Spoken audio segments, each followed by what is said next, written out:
नमस्कार। पिछले क्रम से ही आज हम पुनः कबीर के दार्शनिक विचारों पर परिचर्चा कर रहे हैं। कबीर के साहित्य में सहज भाव से दर्शन आया है। जो उनकी स्वयं की साधना पद्धति थी, उस साधना पद्धति को उन्होंने आम जनता की भाषा में, अपनी उस समय की बोलचाल की भाषा में अभिव्यक्त किया था। अब हम जगत के बारे में बात कर रहे हैं। कबीर की दृष्टि में जगत का कोई स्वतंत्र अस्तित्व नहीं है। ये जो दिखाई दे रहा है, जो नज़र आ रहा है, जो सामने है, वह कबीर के अनुसार बिल्कुल नश्वर है, मिथ्या है, एक सपना है। जैसे नींद में कोई व्यक्ति सो जाता है और नींद में सपना देखता है और फिर पुनः जागृत होने पर उसका स्वप्न समाप्त हो जाता है, ऐसे ही कबीर का ये मानना है कि ये संसार में आत्मा एक देह धारण करके आई हुई है और जब तक आत्मा इस देह के अंदर है तब इसे यह नश्वर संसार, यह मिथ्या संसार इसे नज़र आ रहा है। केवल माया के कारण ही इस संसार की सत्ता दृष्टिगोचर हो रही है, वरना यह पूरी तरह से मिथ्या है और इस पर नाम तथा रूप का आरोप करने के कारण यह संसार, यह जगत सत्य दिखाई पड़ रहा है, वरना इस जगत का मूल अधिष्ठान तो परब्रह्म ही है। कबीर ने उदाहरण देके कहा है, जैसे सोना होता है, उस सोने से आभूषण बनते हैं, फिर उस आभूषण का हम नाम रख देते हैं। ये हार है, ये कानों के कुंडल हैं, ये चूड़ियाँ हैं। यानी सोना था पहले, लेकिन बाद में वो सोना नहीं रह जाता, उस आभूषण का नाम हो जाता है। फिर वापस से उस आभूषण को गला करके फिर सोना बना दिया जाता है, तो वो आभूषण नहीं होता फिर मात्र। नमस्कार। पिछले क्रम से ही आज हम पुनः कबीर के दार्शनिक विचारों पर परिचर्चा कर रहे हैं। कबीर के साहित्य में सहज भाव से दर्शन आया है। जो उनकी स्वयं की साधना पद्धति थी, उस साधना पद्धति को उन्होंने आम जनता की भाषा में, अपनी उस समय की बोलचाल की भाषा में अभिव्यक्त किया था। अब हम जगत के बारे में बात कर रहे हैं। कबीर की दृष्टि में जगत का कोई स्वतंत्र अस्तित्व नहीं है। ये जो दिखाई दे रहा है, जो नज़र आ रहा है, जो सामने है, वह कबीर के अनुसार बिल्कुल नश्वर है, मिथ्या है, एक सपना है। जैसे नींद में कोई व्यक्ति सो जाता है और नींद में सपना देखता है और फिर पुनः जागृत होने पर उसका स्वप्न समाप्त हो जाता है, ऐसे ही कबीर का ये मानना है कि ये संसार में आत्मा एक देह धारण करके आई हुई है और जब तक आत्मा इस देह के अंदर है तब इसे यह नश्वर संसार, यह मिथ्या संसार इसे नज़र आ रहा है। केवल माया के कारण ही इस संसार की सत्ता दृष्टिगोचर हो रही है, वरना यह पूरी तरह से मिथ्या है और इस पर नाम तथा रूप का आरोप करने के कारण यह संसार, यह जगत सत्य दिखाई पड़ रहा है, वरना इस जगत का मूल अधिष्ठान तो परब्रह्म ही है। कबीर ने उदाहरण देके कहा है, जैसे सोना होता है, उस सोने से आभूषण बनते हैं, फिर उस आभूषण का हम नाम रख देते हैं।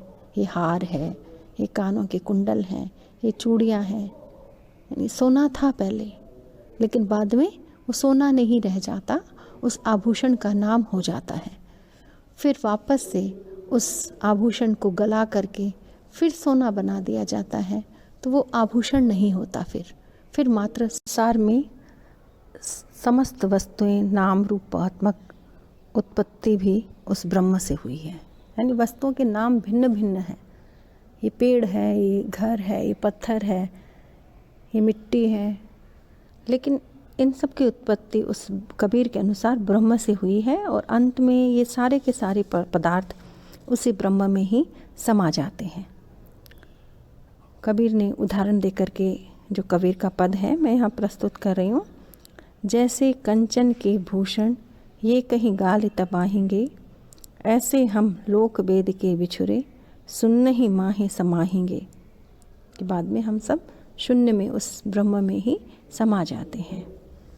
इसी तरह दूसरा एक और उदाहरण कबीर ने घड़े का दिया है कि जैसे घड़ा होता है, घड़े में पानी होता है और बाहर कुएं में पानी भी है या तालाब, कुआं, नदी, वहाँ भी पानी है। घड़े का पानी है अलग, वो घड़ा कहला जाता है। लेकिन जैसे ही घड़ा फूट जाता है और घड़े का पानी वापस बाहर के जल में जा कर के मिल जाता है, ऐसे ही कबीर का कहना है कि जो ब्रह्म है वह विशाल सर्वव्यापक पानी की जैसे है और ये धरती, ये जगत, इसमें जो भिन्न भिन्न वस्तुएं हैं ये घड़े की जैसे हैं।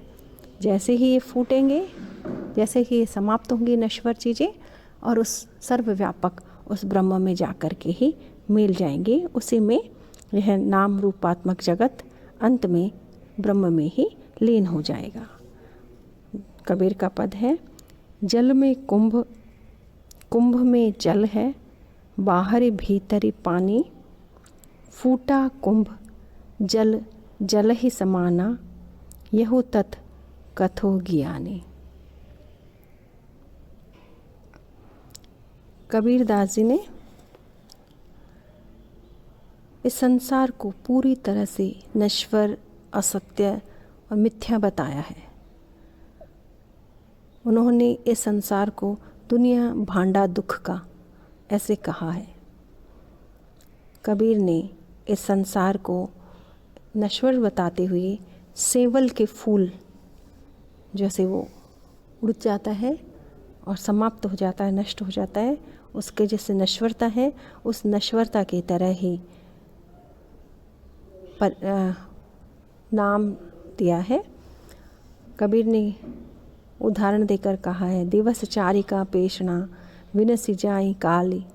ऐसे कहकर इस जगत की, इस संसार की तमाम वस्तुओं की क्षणभंगुरता उन्होंने बताई है।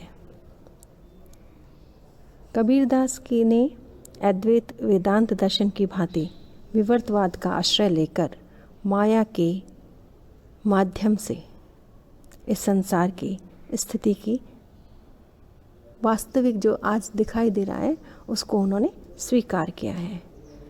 मतलब माया है, इस कारण ये संसार दिख रहा है। अगर माया का यह आवरण हट जाए तो ये संसार नज़र नहीं आएगा, क्योंकि ये है ही नहीं, ये तो दिखाई दे रहा है, ये बिल्कुल भी सच नहीं है। और जैसे ही ब्रह्म का ज्ञान होता है वैसे ही माया का आवरण हट जाता है और फिर ब्रह्म की सत्ता ही रह जाती है। अगला बिंदु है माया। कबीर ने माया को उस पार ब्रह्म के एक रहस्यमय जो पर ब्रह्म है, निर्गुण निराकार परम सत्ता है, उस परममयी सत्ता की एक रहस्यमयी शक्ति माना है, जो इस संसार में नारी के रूप में प्रकट होकर सारे जीवों को ठगती और फंसाती रहती है। यह माया महामाया ठगनी है और सत्व, तम और रज, या सत्व, रज और तम, ये तीन गुणों का एक इसने अपने हाथ में फांस ले रखी है। किसी को सत्व गुण से फांसती है, किसी को रजोगुण से फांसती है, किसी को तमोगुण से। यह माया मीठी मीठी बोली बोल बोल करके हर किसी को ठगती रहती है। चाहे इस माया से पीछा छुड़ाने के लिए जीव तरह तरह की चेष्टाएं करता है, लेकिन यह माया उसको कभी यश का, कभी धन का, कभी रूप का, कभी नाम का, कभी बहुत सारी वस्तुओं का लालच दे करके फंसाती रहती है। ये जल, थल और आकाश सब में सर्वव्यापक है और नाना रूप धारण करके जप, तप और योग साधना में विघ्न डालती रहती है। कबीर ने इस माया को डाइन कह करके भी संबोधित किया है। और काम, क्रोध, मोह, मद और कबीर ने इस माया को डाइन कह कर के संबोधित किया है। यह माया सबको अपने वशीभूत कर लेती है। इस माया के कारण ही काम, क्रोध, मोह, मद, ईर्ष्या जैसे भाव मन में पैदा होते हैं और जो जीवात्मा है, जो मनुष्य हैं या जीव प्राणी हैं, उन सबको यह माया कष्ट देती रहती है। हमेशा अपने हथियारों से, अपने जो इसके अस्त्र हैं रज, सत्व और तम, ये जो गुण हैं, उससे कर्मों के फंदों में डालती रहती है और कर्मों के फंदे से उस कर्म का फल इन जीवात्मा को भोगना ही पड़ रहा है। ऐसा कबीर का मानना है। कबीर ने माया को रमैया की जोरू भी कहा है। रमैया ब्रह्म के लिए, राम रमैया ईश्वर के लिए उसकी पत्नी, जिसने इस सारे संसार को लूट लिया है। ये बहुत ही मीठी है। इसे छोड़ना साधारण इंसान के लिए बहुत ही कठिन है।